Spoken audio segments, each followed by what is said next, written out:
Gimana naikin value sebagai seorang Sigma male? Ini yang mau gue share ke lo bro. Untuk jadi cowok yang gak sekedar misterius, introvert, penyendiri, tapi juga bisa kasih manfaat buat orang lain, disegani sesama cowok, dan dikagumi cewek-cewek. Pertama, lo harus punya skill yang unik yang gak dikuasai banyak orang.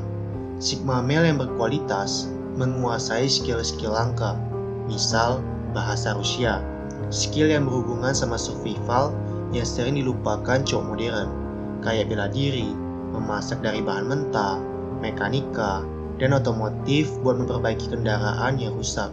Nggak harus mahal, yang penting praktikal, berguna, bisa diterapkan di kehidupan lo.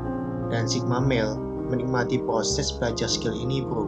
Jadi saran gua, segera temukan skill yang unik, langka yang gak banyak dikuasai sama orang lain. Lebih bagus lagi, kalau skill tadi besar manfaatnya bro. Kedua, Sigma Male itu berani beda. Berani beda, itu bukan berarti lo punya penampilan sok aneh. Pokoknya harus beda sama orang lain. Bukan bro, ini bukan sekedar ngebahas kulit atau penampilan luar, tapi lebih dalam tentang jalan hidup seorang pria. Contoh perbedaan yang berani diambil seorang Sigma Male, misalkan gini, walaupun semua temannya di tongkrongan punya hobi mabuk-mabukan, teler sampai pagi, seorang Sigma Male sejati berani bilang enggak buat menolak ajakan itu. Dia nggak akan ngerasa sungkan atau nggak enak, nggak takut dianggap beda atau nggak loyal sama lingkungan sekitar. Misal semua orang di tongkrongan lo, HP-nya iPhone versi terbaru, sampai dibela-belain ngutang buat beli. Sigma Male sejati cukup nyaman nongkrong dengan HP versi murah. Yang penting fungsinya pas dan tepat. Nggak takut diomongin dan dianggap nggak gaul.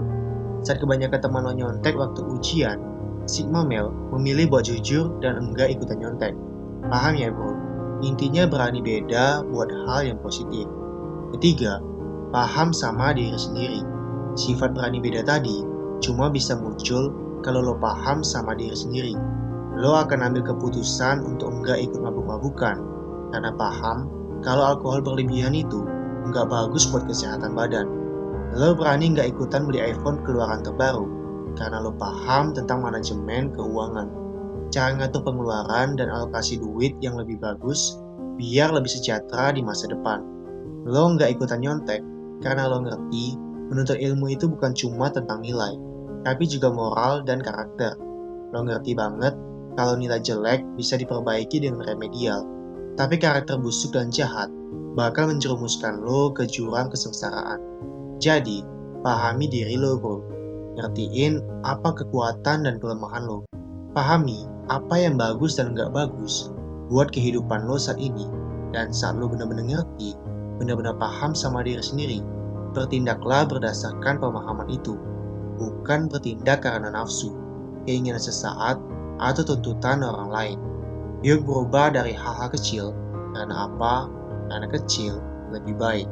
See you at the top. Semangat bro.